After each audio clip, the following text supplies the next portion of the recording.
ऐसी सास सभी को मिले तो घर स्वर्ग बन जाए। आजकल राधिका जी के घर में बहुत धूमधाम से शादी की तैयारी चल रही थी। हर कोई बढ़ चढ़ कर शादी में हिस्सा ले रहा था। पता ही है शादी के घर में कितने काम होते हैं। जब तक बेटी विदा न हो जाए तब तक कुछ न कुछ कमी रहती ही है। यही हाल राधिका जी और उनके पति मोहन जी का हाल था। वो बेटी की शादी में कोई कमी नहीं रखना चाहते थे। हर चीज़ को अच्छे से अच्छे करने की कोशिश कर रही थी। राधिका जी अपने पति मोहन जी से बैठकर बातें कर रही थी, तभी उनके बेटे का फ़ोन आ गया। बेटा कब आ रहे हो? बहन की शादी में बस कुछ ही दिन रह गए हैं, अभी बहुत काम है। बेटा बस जल्दी आ जाओ। बस माँ 1-2 दिन में आ जाएंगी। राधिका और मोहन जी के एक बेटा जीवन और बेटी मीरा है। जीवन की शादी अभी 2 साल पहले ही कामनी से हुई थी। दोनों पत्नी मुंबई में नौकरी करते थे और अभी दोनों का ऑफिस में से छुट्टी नहीं मिली थी, इसलिए वो लोग अभी आ नहीं पाए। बेटी का अच्छे घर से रिश्ता आ गया तो इस साल उसकी शादी है, जिसकी तैयारियां मैं मोहन जी लगे हुए हैं। बीच बीच में जीवन भी शादी की तैयारियों का जायजा लेने आ जाता था। हाँ, उसकी पत्नी कामनी नहीं आ पाई थी क्योंकि दोनों के साथ में आना थोड़ा मुश्किल हो जाता था।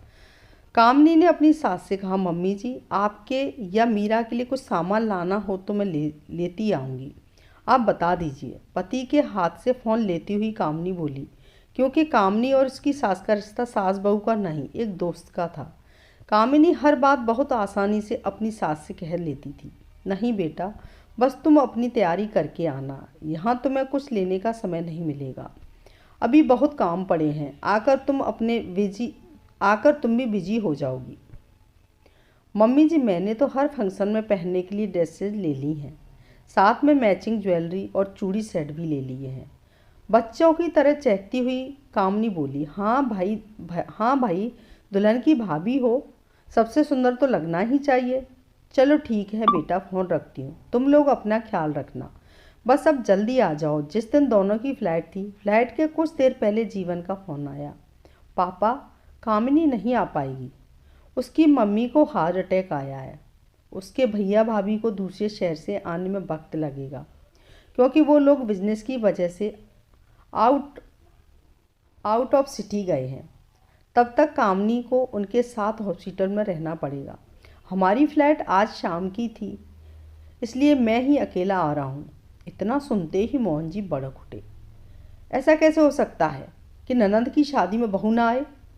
एक ही बहू है हमारी, लोग क्या बोलेंगे? मीरा के ससुराल वालों को क्या कहूँगा कि बहू यहाँ शादी छोड़कर माँ को देख रही है? बहू की जिम्मेदारी यहाँ की है। बहू को आने को बोलो, बहू का भाई देखे अपनी माँ को, ये उसकी जिम्मेदारी है। तुम बहू को लेकर तुरंत यहाँ पहुँचो। सुन रहे हो ना मेरी बात को? बहू नहीं आई तो तुम भी मत आना। मोहन जी बेटे से गुस्से में बोले। तभी पति के हाथ से राधिका जी ने फ़ोन ले लिया। जीवन, कामनी को वहीं रहने दो, इस समय समदन जी को किसी अपने की ज़रूरत है और बेटी से बड़ा माँ का सहारा कौन होगा? बहू की वहाँ ज़्यादा ज़रूरत है, या हम देख लेंगे। माँ के पास कामनी रहेगी तो उनकी हिम्मत बंधी रहेगी। अपनों का प्यार विश्वास हो तो इंसान जल्दी ठीक हो जाता है। लोगों की चिंता मत करो, उनके कुछ कहने के डर से हम अपनों को बीमारी की हालत में अकेला नहीं छोड़ सकते। बहू का कहना सब ठीक हो जाएगा, चिंता न करें और बिल्कुल भी परेशान न हो, उसकी माँ जल्द ठीक हो जाएगी। बेटा अब तुम एयरपोर्ट जाओ, तुम्हारी फ़्लाइट का भी टाइम हो गया है। राधिका के ऐसा कहने से उनके पति मोहन जी की नाराज़गी और बढ़ गई। अब वो पत्नी पर चिल्ला रहे थे, तुम्हें किसने कहा बीच में बोलने के लिए? तुम्हें न कोई जानता है न पहचानता है, लोगों के सवालों का जवाब तो मुझे देना पड़ेगा। तुम बेटे और बाप के बीच में क्यों आ रही हो? लोगों के सवाल का जवाब तो मुझे देना है ना। तब राधिका जी चुप न रह सकी और बोली, क्यों, क्या मेरे बेटे बहू पर मेरा अधिकार नहीं? वो मेरे भी बेटा बहू का मैं उनकी माँ हूँ। कुछ बोलने का, कहने का मेरा भी हक उतना ही है जितना आपका है। और मैंने गलत क्या बोला? हर गलत बात को दोहराना ही क्या इस घर का रिवाज है? राधिका का तीर निशाने पर लगा। अब मोहन जी की आगे बोलने की हिम्मत नहीं हुई, बस गुस्से में बड़बड़ाते हुए चले गए। जानते थे कि राधिका किस बात का दर्द आज तक लिए बैठी है। राधिका की आंखों से आंसू बहने लगे। उसे आज भी उन यादों को याद करना मुश्किल हो रहा था। उसकी चचेरी ननद की शादी थी। उसी दौरान उसकी मम्मी की तबीयत भी बहुत खराब हो गई थी। जब उसने मोहन से माँ को देख आने की बात कही तो मोहन ऐसे ही भड़का था, जैसे राधिका ने कितना बड़ा गुनाह कर दिया हो। राधिका, तुम घर की पहली और बड़ी बहू है। इस समय तुम्हारी ज़रूरत यहाँ है, वहाँ तुम्हारा भाई है, वो देख लेगा।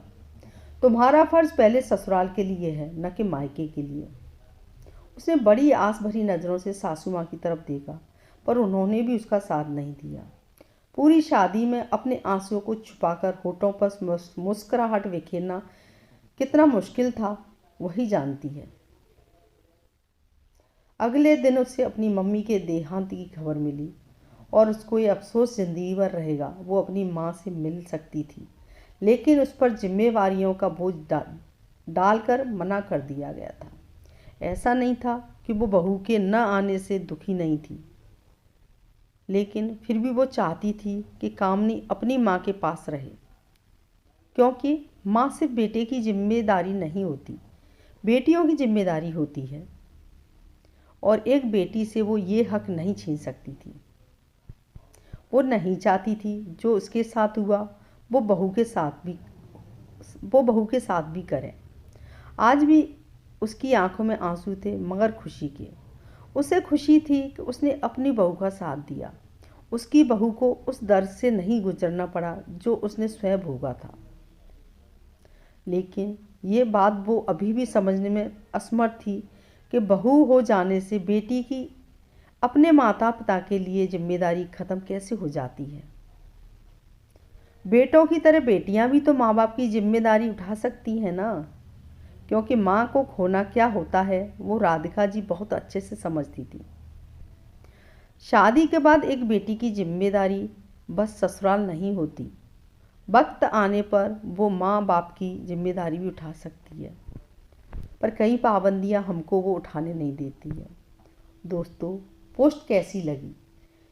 पोस्ट पसंद आई हो तो आप लाइक, कमेंट्स, शेयर ज़रूर करें और मेरे चैनल को आपने सब्सक्राइब नहीं किया है तो सब्सक्राइब करें। धन्यवाद।